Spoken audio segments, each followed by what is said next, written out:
everybody, my name is Jack, and today I'm going to be looking at my Nerf arsenal. This is just part 1, there's going to be a part 2 for my secondaries, my pistols and all that. So that'll be coming out in a few days. Starting it off, this is the Delta Trooper.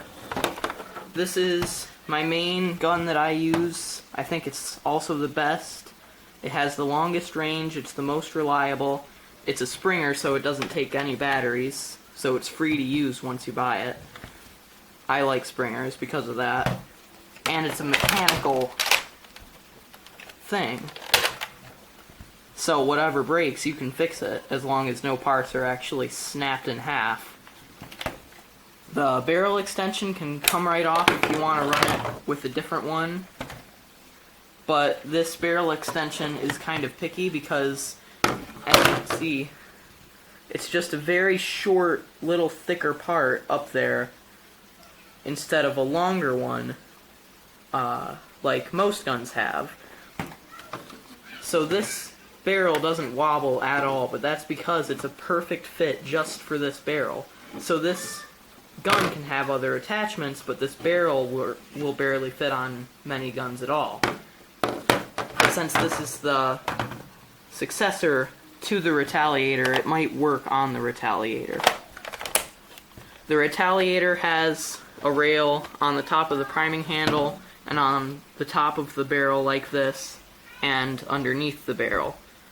This just has the one on top of the barrel, so no vertical grip or anything.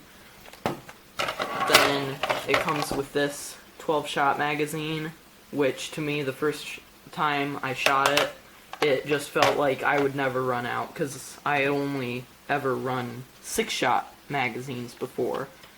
The magazine release is right here. Of course, like most guns, it has to be primed all the way in the back position to press in the button. Has the access door up there, and the stock can be taken off like most. There's the attachment point, and it's completely hollow on the inside. The original Retaliator stock was a lot more bare and normal. It was very skeletal, and then this one is a lot more beefy. But overall, it's a very round gun. And I like the look of it, I like the reliability, the overall performance. And I'd say that's my best gun. Then this is the Long Strike. This was my first gun. I got it 5 years ago, or 7 years ago. It is a Springer, of course, just like the Delta Trooper. It doesn't have slam fire though, the Delta Trooper does. And this one, the internals are actually damaged a little bit, the spring, actually. I left it primed for years in storage, so that weakened the spring so much that its range is only about 20 feet right now. But sometime I think I'm gonna order a new spring and put it in there. It has 4 tactical rails, which is quite a few. It's one here, so 2 on the main gun, and then 1 on top of the barrel extension, and 1 on the bottom. So you can put a bipod on this, even though it doesn't come with one. But there is a modulus Long Strike out, which just has small improvements over this one. It has an updated internal mechanism, so it shoots a little bit harder and faster, like a normal modern gun.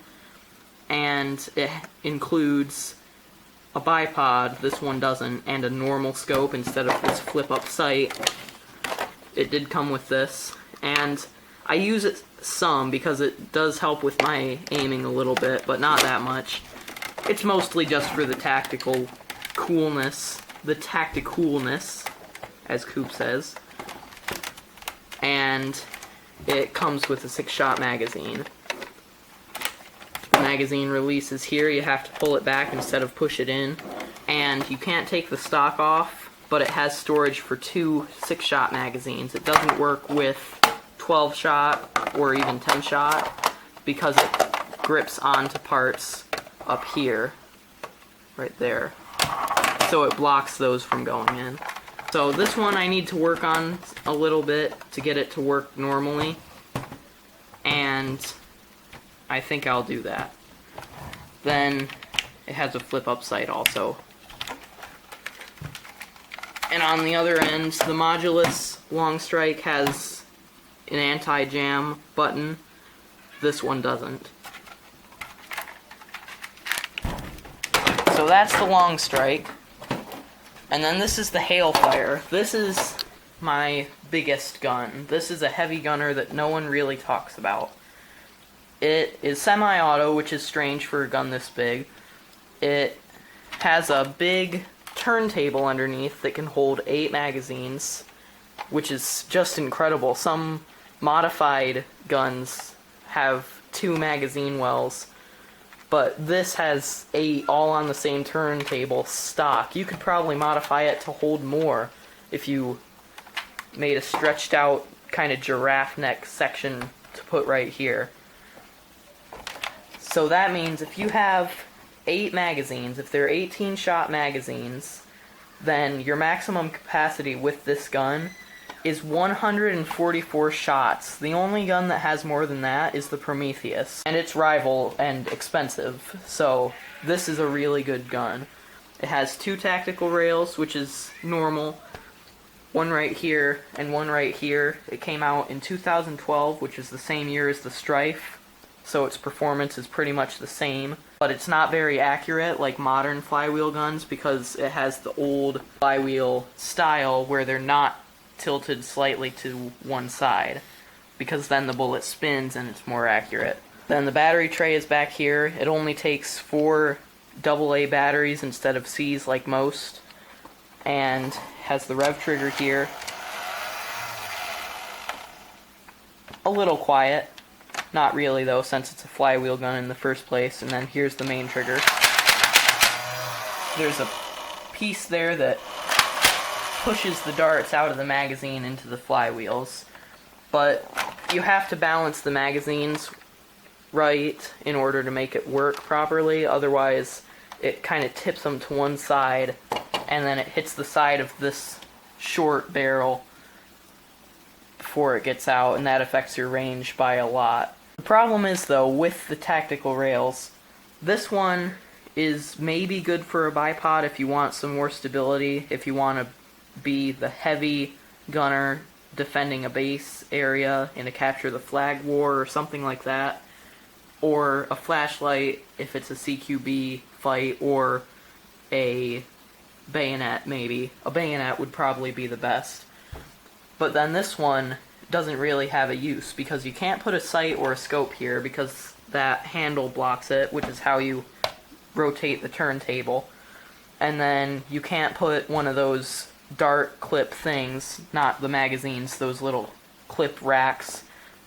You just push them in because you're using magazines. You could wear a vest and carry about 6 magazines on you and reload that way, even though you don't even have to because of the absolute capacity of this gun. So that top one, I guess, is just to attach 3D printed stuff you might have, and its access door is clear and huge. There is no magazine release, you just pull on them because there's 8 of them. That would be a lot of buttons to press, and it would be very confusing. So there's my primaries. I use the Delta Trooper a lot. It's by no means a sniper, but it is very accurate. Then it's a very common trooper gun, as me and my brothers call them, because they can be used for most roles. The Long Strike is a sniper, not a trooper, since it doesn't have slam fire. And it could be a good trooper, maybe, if you took off the barrel extension and kept it running well. But because of its lack of slam fire, it's not a good primary if you're not using it as a sniper. Then the Hailfire is amazing because of its ammo capacity. It's semi-auto. Of course, that means it takes batteries, though. But overall, it is a great gun. Any of these would make a good first gun, but probably the Delta Trooper would be the best. So that'll be it for this video. I hope you liked it, and I'll see you in the next one. Bye!